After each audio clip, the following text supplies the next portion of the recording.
Jesus.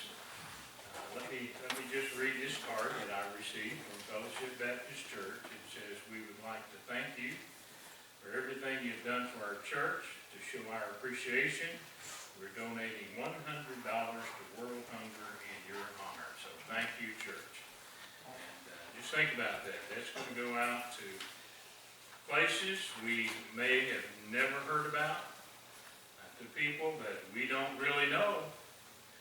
But God's going to bless those folks through you, through me. And so that's an honor indeed, and I thank you for that very much. Well, this morning, we're going to return to Nehemiah, and just to bring us up today, we started in Nehemiah chapter 1 several weeks ago. To set it in context, Nehemiah served King Artaxerxes a long time ago, and he became aware of the condition of the city of Jerusalem as some people returned from having been there. And in that first chapter, as we looked at that and studied that a little bit, we discovered that he was broken by what he heard when some of his brethren returned from Jerusalem. And they informed him that the walls were still in ruin, the gates had been burned, and he took that personally. He was spiritually broken by that. He'd never seen Jerusalem. He was several generations removed, in fact, from his forefathers who had been carried away in captivity by King Nebuchadnezzar. Yet somehow this touched his heart, because he saw in those broken walls and those burned gates a symbol of the spiritual condition of his people, the Israelites. He was overwhelmed by that. And he began to pray and he began to grieve. In chapter 2, as we looked at that, that is noticed by the king, and the king says to him, "Why are you so sad-faced?" And he told the story. He explained it. And so the king said, "Well, what would you have me do?" And Nehemiah requested permission then to return to Jerusalem and begin the process of seeing those walls rebuilt and the gates reconstructed. Understanding now, he saw that as a time of spiritual renewal and revival for his people, for the Israelites. In chapter 2, he's given permission to go. He's empowered by the king. He's provisioned by the king, and he's protected by the king. It's amazing how God works things out. And so Nehemiah goes back to Jerusalem, surveys the condition. Indeed, it was basically an immense responsibility and job as he looked at that, how to undertake that. But we do see the stirrings of revival beginning. The revival begins in Nehemiah. Remember that song we sing sometimes, "Lord, send a revival"? And how does that go? Let it begin where? Let it begin in me. And so the spiritual renewal and revival for Israel began already in the heart of Nehemiah. He came, he surveyed the need, and then he, through prayer, understands what God is leading him to do. Chapter 3 deals with the organization of families and tribes. They're assigned to a section of the wall and some of the gates, and they start the process of rebuilding the walls of Jerusalem. And it was an awesome task. It was beyond comprehension to think about taking those walls that had been torn down in the siege of Jerusalem by Nebuchadnezzar, by clearing away the debris that stood where the gates had once been. We come down to chapter 4 this morning, and we're not going to deal that much with chapter 3 because that's pretty much a description of the family groups, of the tribal groups, and the areas where they had been assigned and what they were accomplishing.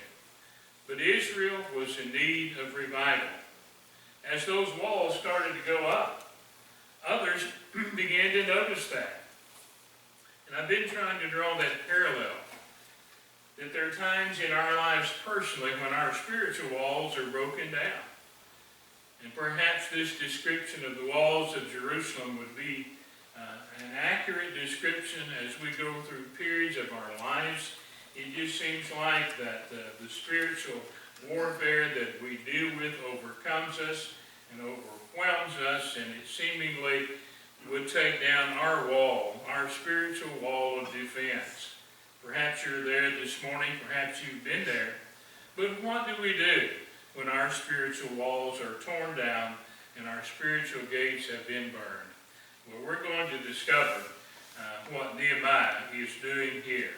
In that 4th chapter, we find that the building is underway. In chapter 4, beginning with verse 1, we see opposition arises. And when you begin to get right with God, folks, when we begin to get our spiritual house in order, we're going to meet resistance. That's the last thing Satan wants in our lives. And some people don't believe there's a real devil. Well, there is. And he wants us to keep us defeated, and he wants to keep us discouraged, and he wants us to be overwhelmed by the sinful condition of our lives. Well, we discover the opposition rises up here for Nehemiah and the people who lived in Jerusalem. That 4th chapter, verse 1, reads this way: "But it came to pass that when Sanballat heard that we built the wall, he was wroth, and took great indignation and mocked the Jews. And he spake before his brethren and the army of Samaria, and said, What do these feeble Jews, what do these feeble Jews? Will they fortify themselves? Will they sacrifice? Will they make an end in a day?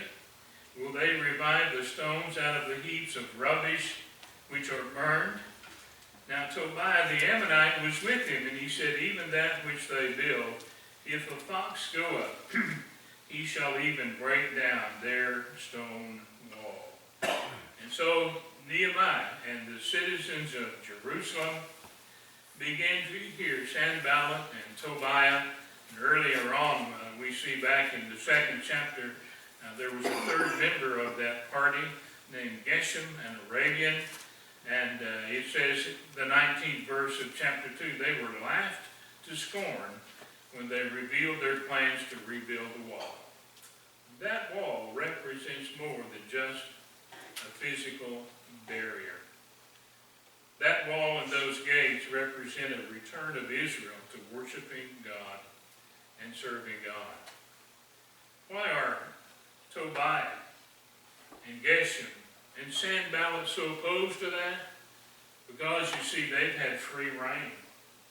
They've been able to go and to come across the land in these many years that the Israelites have been gone, and they regard it as being theirs. A little bit of background on each of the individuals. Sanballat was a Samaritan. We know the New Testament reveals much about the Samaritan people, but the Samaritans came about as a result of those Israelites who remained behind when others were carried into captivity. They intermarried with other groups that had been brought in there, and so the Jews looked down on them. They held them in pretty low regard. Well, Sanballat is a Samaritan, and there's no love lost, even at this point in history, between the Samaritans and the Israelites. Tobiah is an Ammonite. He's related to the Israelites because as an Ammonite, he's descended from Lot, who is Abraham's nephew. You remember the story. And so he's related to Israel, and yet he is opposed to what's taking place there. The third one, Geshem, is Arabian. And if you haven't figured that already, he is descended from Ishmael, Abraham's son. And so these folks are interrelated culturally. They're interrelated according to their heritage. And yet we see they're divided, and these, because of perhaps their power and their position, they do not want to see the walls rebuilt. They do not want to see the gates reconstructed. And you see, if you or I set out in our lives spiritually, to come to a time of renewal, to come to a time where we need to be in our relationship with God. Depend on this. We're going to meet the Sanballats, and we're going to meet the Tobias, and we're going to meet those represented by Geshem who would do all that they can to turn us away from that spiritual walk as we seek to return to God. Some of it will be overt, like it was here. Others will be a little more subtle. Try to draw us away from our commitment to God by involving us in those things that we need not be involved in. But we know, don't we? We know when we're turning and walking away from God rather than walking to God. So how does Nehemiah deal now with this opposition that has come up? Well, one of the first things we see he's doing, and this is important in our own spiritual walk with God, as you see there, prayer is the best response. Now, I'm going to share this prayer with you this morning. Listen to it carefully, and as he prays about Sanballat and Tobiah and Geshem, it is not a gentle prayer, by the way. In verse 4, he says, "Hear, O our God, for we are despised, and turn their reproach upon their own head, and give them for a prey in the land of captivity.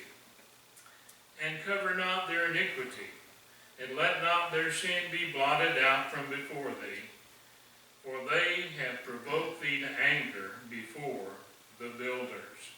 And then in that 9th verse it says, "Nevertheless, we made our prayer unto God and set a watch against them day and night because of them." Whatever happens in our walk with God, we begin to see the importance of prayer in the lives of these like Nehemiah. It was important for him, and he spent time praying. He spent time in prayer. We've been challenged this morning to pray for a group of people a long way off, Lesotho. Now, if I were to give you a map, would you know what continent to go to? Well, perhaps. Well, that sounds kind of African. But if I would say, point it out on the map, how many of us could do that? Probably not very many. A few could point out, this is Lesotho. This is where it is. We've been challenged today to do what for the people of Lesotho? Remember what Terry said? We're challenged to pray. What time every day? 10:13. So I'm going to challenge you as you each day come to your prayer time, pray for the people of Lesotho and the situation they're in. It is a dire situation because when there's drought in Africa, there's famine. There's death. They need our prayer. So as you pray, whether it's at 10:13 or some other time during the day, let's accept this challenge.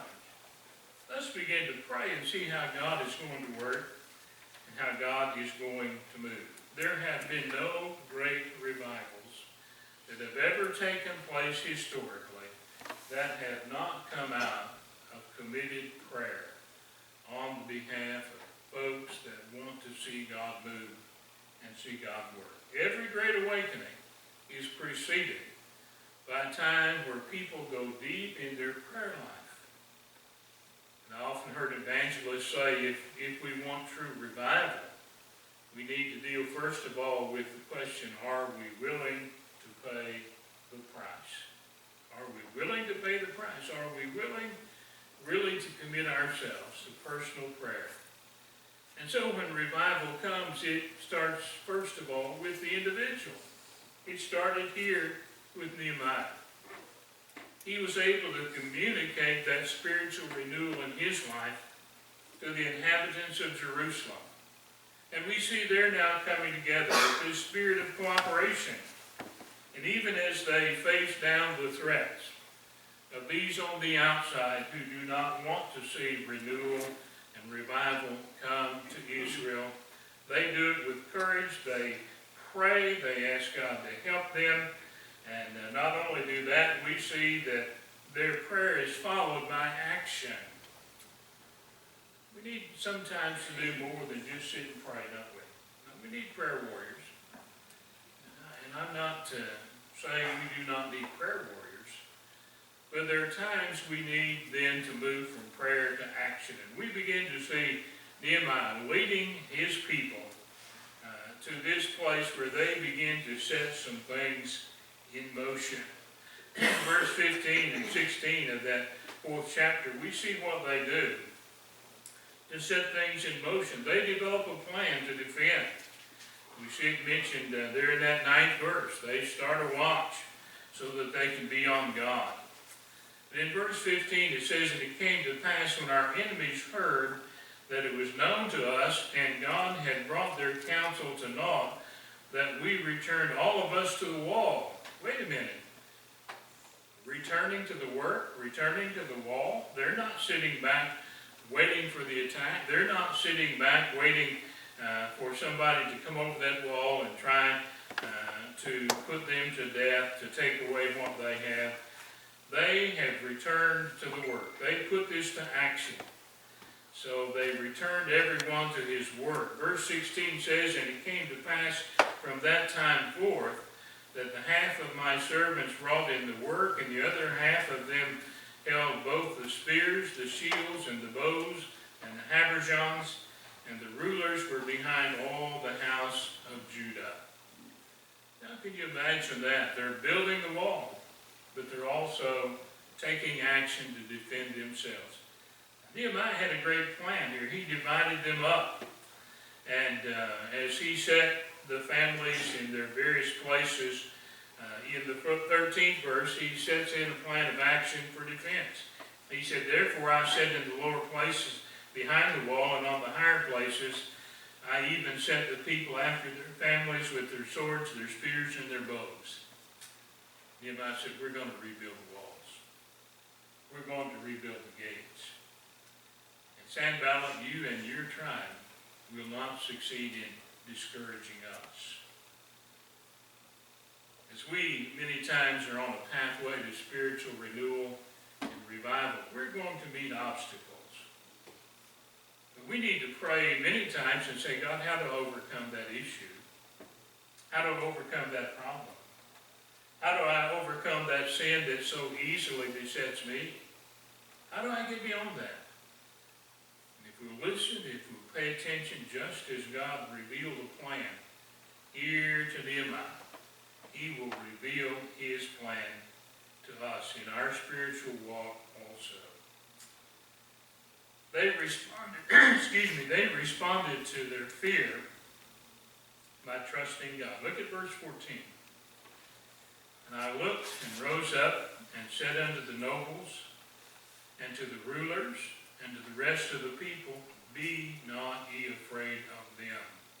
Don't be afraid.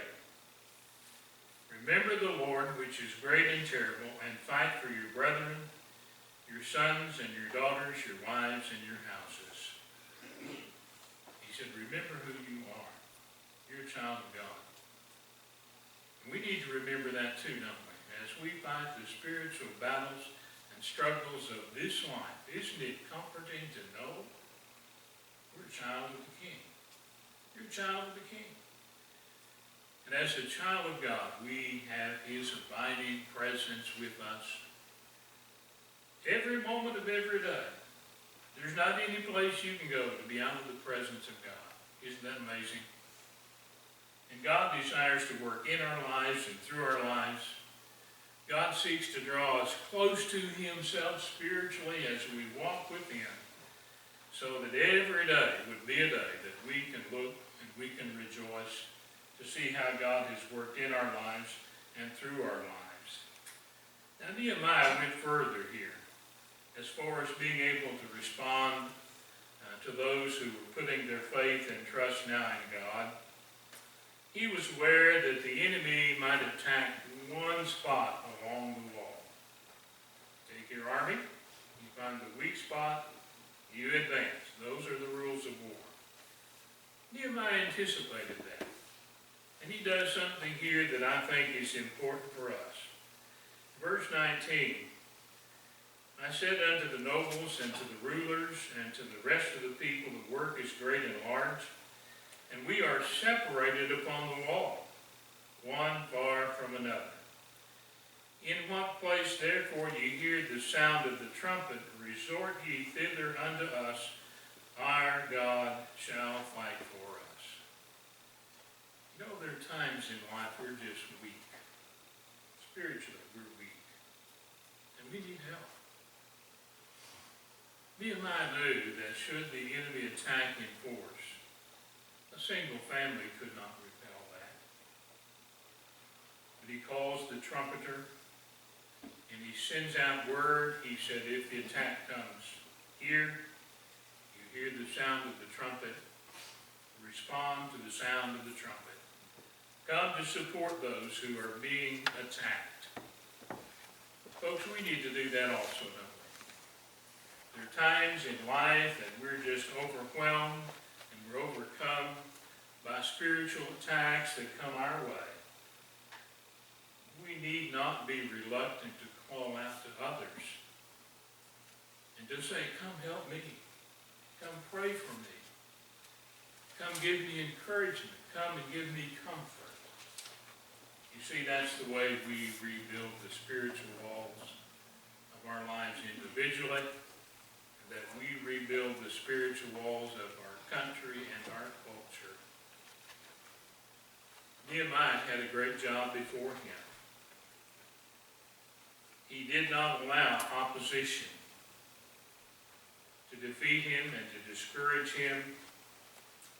That 21st verse, he says, so we labored in the work. Half of them held the spears from the rising of the morning till the stars appeared. Likewise, at the same time, said I to the people, let everyone with his servant lodge within Jerusalem, that in the night they may be a guard to us, and labor on the day. So neither I, nor my brethren, nor my servants, nor the men of the guard which followed me, none of us put off our clothes, saving that everyone put them off for washing. They set their mind to the work of rebuilding the destroyed walls of Jerusalem and the burned out gates. And as the people within the city saw those walls rising up, saw the timbers of the gate being set back in place, they began to remember that they were God's people. He early on had established a covenant with them. And he said, I'll be your God if you'll be my people. During those years of captivity, I'm sure they doubted that he was their God. I'm sure during those years of captivity, they thought God had abandoned them, but he had not. He did discipline them over those years. There are times we too may spiritually turn away from God. We may be so far from God we think he has abandoned me. But it was you or it was me who walked away. God does not walk away from us. We consciously make those decisions to turn away from God. But just as the Israelites are rebuilding the wall, revival is coming, and we'll see that spiritually begin to develop near the end of our little study through Nehemiah. So let me ask you the question this morning, where are you in your relationship with the Lord? Are you struggling? Do you see those spiritual walls having been broken and torn down? And the spiritual gates burned with fire? God doesn't want us to be separated from him anytime. And he waits for us to return, to come back to him. And he will seek us out. He'll seek us out. So let the walls and the gates of Jerusalem be a symbol as to what can happen when we walk away from God. Destruction is part of that, but it is mitigated with God's love. He disciplines us, so if you're being disciplined, if I'm being disciplined, we need just to stop and say, God, What is it you want me to understand? What is it I need to do? We're going to stand together and we're going to have a